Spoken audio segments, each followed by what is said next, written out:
You don't give people easy access to what you're thinking. Not because you're hiding something, not because you're damaged, but because something in you has always known, before you could name it, that handing someone a complete picture of your interior life was not a thing you were required to do. You've watched people speak too quickly, commit too loudly, reveal too much in the first 5 minutes of knowing someone, and some deep, quiet part of you registered it as a mistake. So you held back, you watched. You waited to understand the room before you let the room understand you.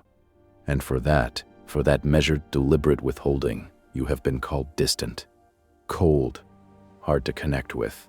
You've been told that your reserve makes people uncomfortable, that you're difficult to get close to, that there's something closed off about you, that you need to open up more, share more, be more. The message has been consistent across different people and different seasons of your life.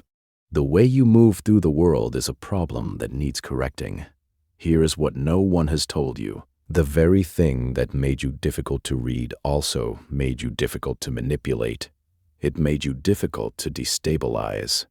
It made you someone who, when they finally do speak, carries weight in a room. Because nobody gave away your interior for free, and that scarcity created something rare, a person whose words cost something. You were never broken. You were just operating on a frequency that most people were never designed to receive. This video is not going to tell you to open up. It is not going to coach you toward vulnerability as a performance. It is going to tell you exactly what you actually are, what this trait actually does, and why the people who called it a flaw were revealing something about themselves. Stay with this. And then someone noticed, and they named it shy, maybe, or serious, or maybe the cruelest one, standoffish. And that label got attached to you early enough that you started to believe it before you were old enough to interrogate it. Then you got older.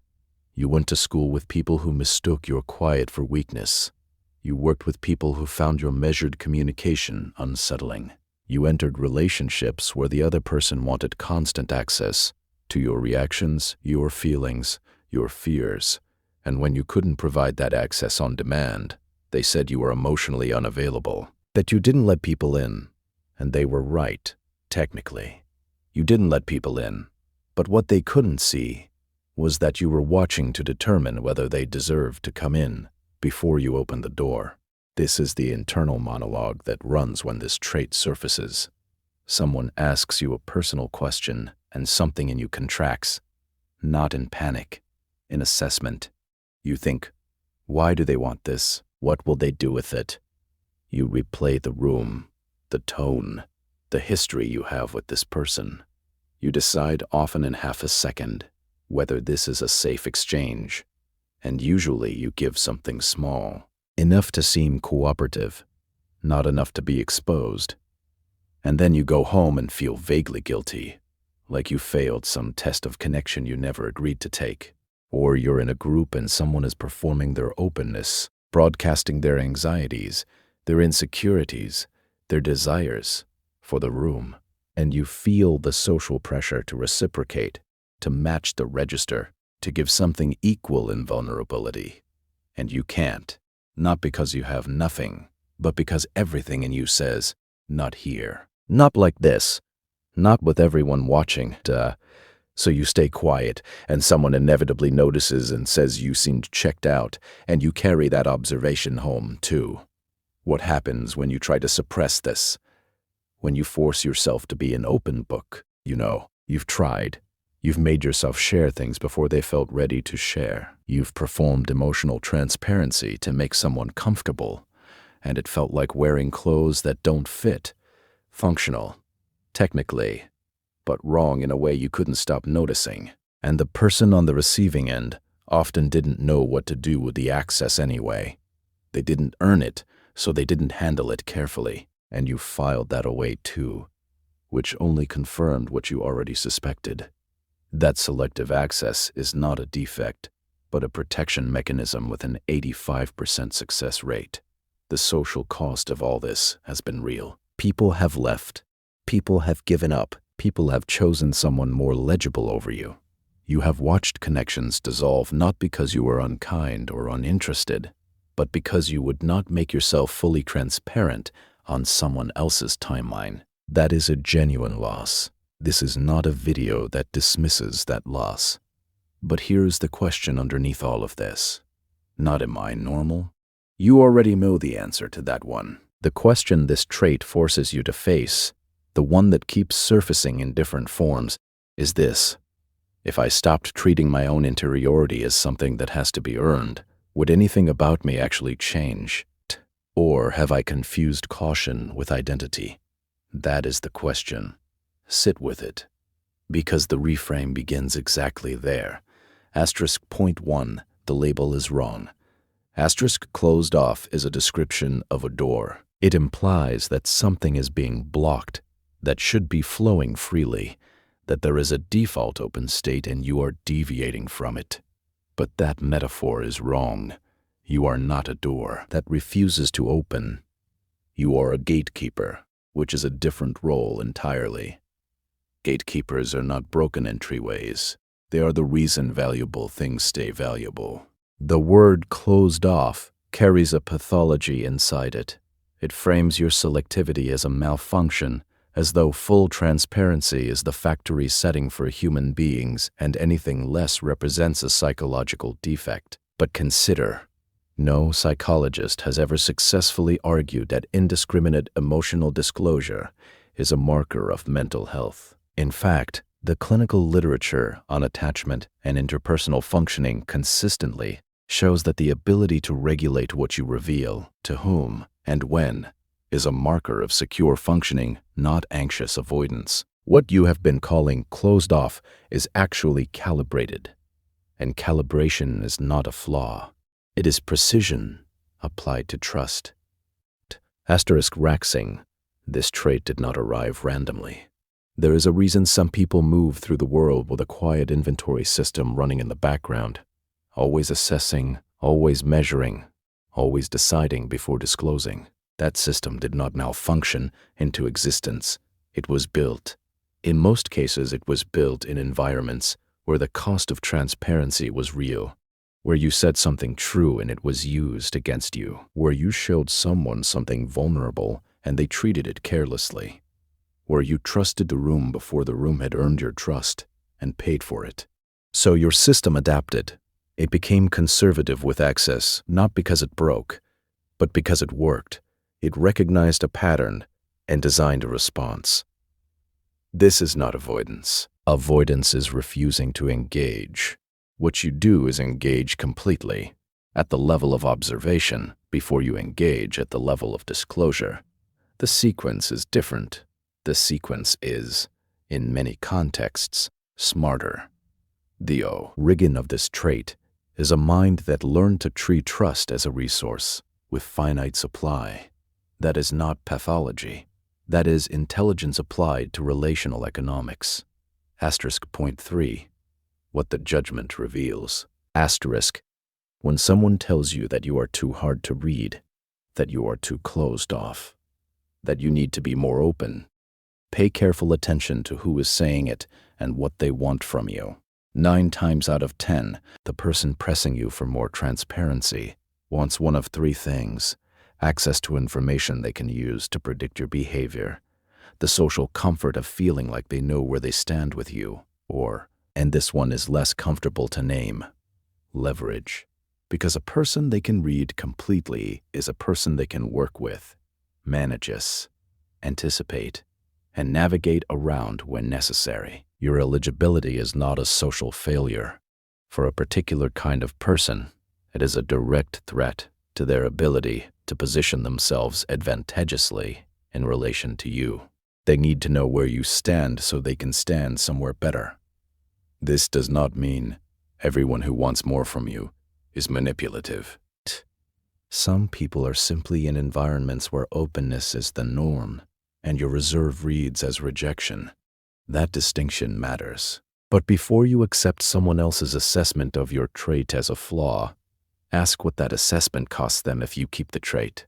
The answer is usually clarifying. People who are genuinely secure do not need you to be an open book Only people who need to know what page you're on do. Point 4. The concrete advantage.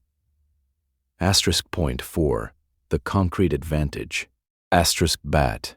Here is what being hard to read actually produces in measurable, observable terms. It produces restraint under pressure. When people cannot easily read your emotional state, they cannot calibrate their tactics to destabilize it. This is not trivial, the manipulation toolkit that most people use in conflict. Whether conscious or not depends on reading the other person's signals. Frustration triggers escalation. Hurt triggers softening. Fear triggers withdrawal. If your signals are illegible, the toolkit doesn't work. You become, functionally, immune to a significant category of social pressure. It produces weight. The words of someone who rarely speaks their mind carry force that constant disclosures never achieve. There is an economy to this. Scarcity generates value. When you do say something direct, when you do reveal a position, a feeling, a preference, it lands differently than the words of someone who says everything they think in real time. People pay attention. They lean in. They remember it. That is not an accident. It produces autonomy. When people cannot predict you, they cannot manage you. And the inability to manage you means you retain a degree of freedom in social spaces that more legible people surrender without noticing. You have the liberty of being unpredictable, which means you always have the option to surprise. And it produces, quietly, self-possession. The person who has practiced not externalizing every internal state has, in that practice, developed an unusually clear relationship with their own interiority. You know what you think more clearly than people who announce their thoughts as they form them. The discipline of internal processing is, over time, the discipline of self-knowledge. Being hard to read is not a wall between you and the world. It is a filtration system that keeps the world from flooding you. Point 5 Misuse versus use. Point 5 Misuse versus use. Point it shine. And the reframe requires naming it. This trait, like every trait, has a direction. When it is acknowledged and applied with intention, it produces everything described above. When it is suppressed, when you shame yourself for it, hide it, fight it because someone told you it was wrong, it turns inward and starts costing you things it was never designed to cost you. Suppressed, it becomes hypervigilance in relationships that are actually safe. It becomes distance with people who've earned access and still aren't getting it. It becomes loneliness that accumulates quietly because you trained yourself never to need less than full certainty before opening, and full certainty never comes. The trait in use produces protection, weight, and autonomy. The trait suppressed produces isolation. The distinction is not open versus closed. It is conscious versus unconscious. A person who chooses when to reveal something, who understands their own system and applies it deliberately, is operating at full capacity. A person who can never reveal anything to anyone, regardless of context or trust, is not exercising a strength. They are trapped inside one. You are not being asked to become transparent. You are being asked to become intentional. Those are different instructions. Stop using the language that other people gave you to describe this trait. The words closed off, guarded, hard to open up. These are not neutral descriptors. They are loaded with a pathology that was never yours. Every time you use them internally, you are borrowing someone else's judgment and accepting it as your own. Replace them. You are not closed off. You are selective, with access. You do not have trouble opening up. You have high standards for disclosure environments. You are not emotionally unavailable. You are deliberate about trust. These are not rebrands. They are more accurate descriptions. The old language implied a deficit, something missing or broken. The new language describes a process, one that runs constantly and competently in the background of every relationship you're in.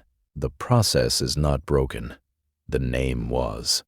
Startup. Lying the accurate language to yourself, not because it feels better, which it will, but because the language you use about yourself determines what solutions you can see. If the problem is, I'm too closed off, the only solution is to open more. If the reality is, I'm selective with access, the question becomes entirely different. Am I selecting well? And that is a question you can actually work with. Shift 2, the environment audit. Shift 2, the environment audit. Shift 2, the environment is built for the way you operate.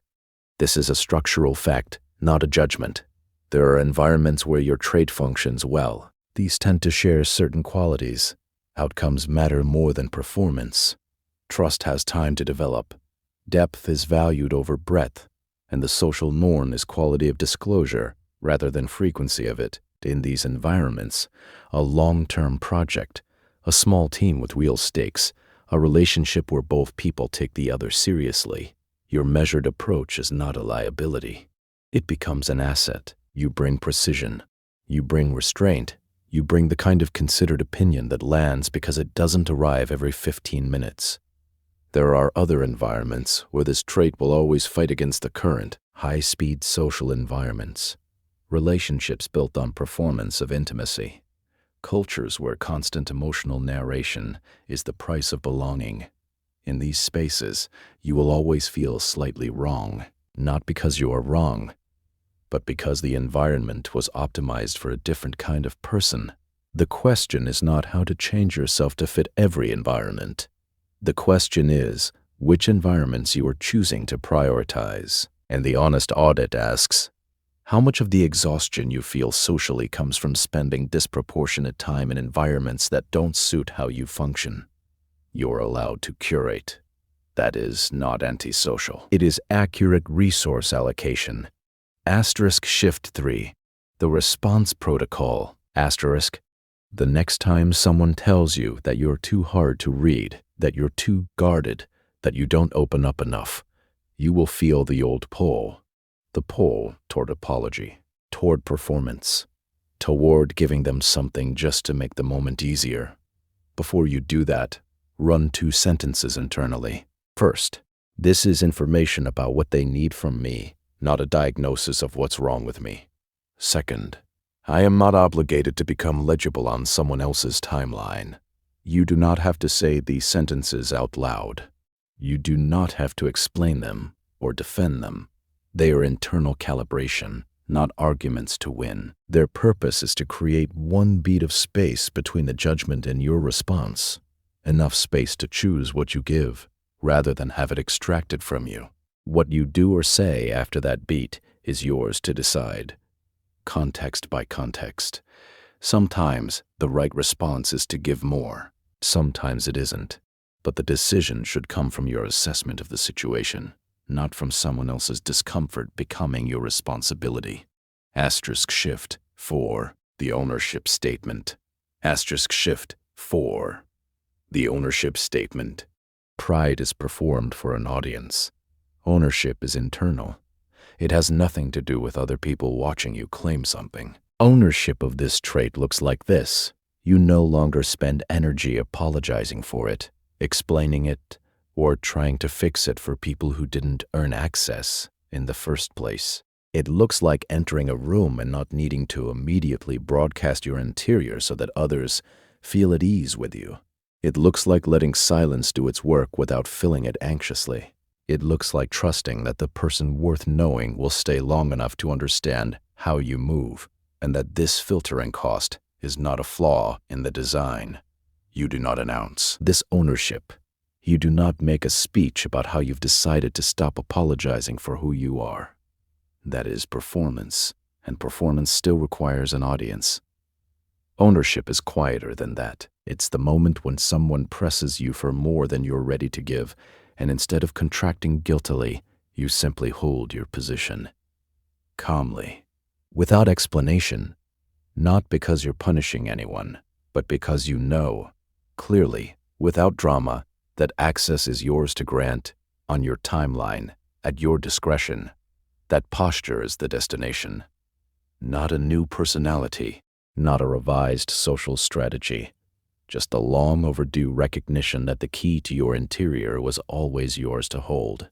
There is a larger pattern underneath everything said in this video, and it deserves to be named directly. You have spent years, possibly your entire life up to this point, measuring yourself against a standard of interpersonal functioning that was built by and for people who operate differently than you do.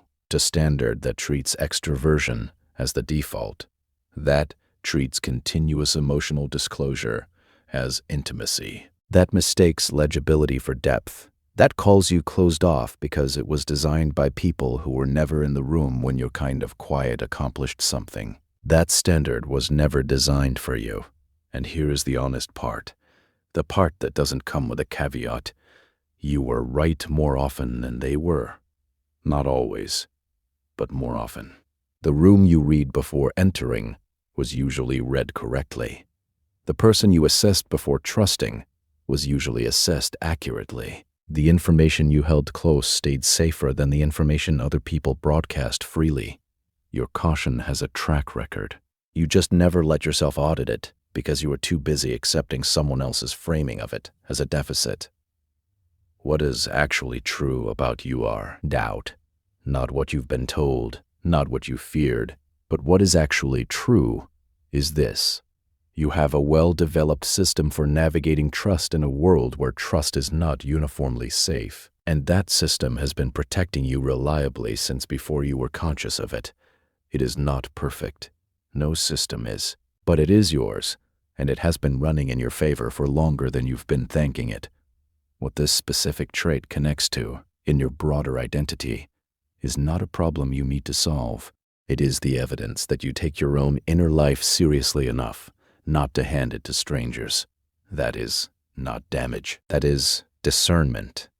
And discernment, the capacity to tell the difference between what is worth protecting and what is worth releasing, is one of the rarest and most difficult human capacities to build. You built it under pressure, without a manual, often while being told it was the wrong thing to build. You do not need permission to keep it. The people who could always read you were never the ones who deserved to.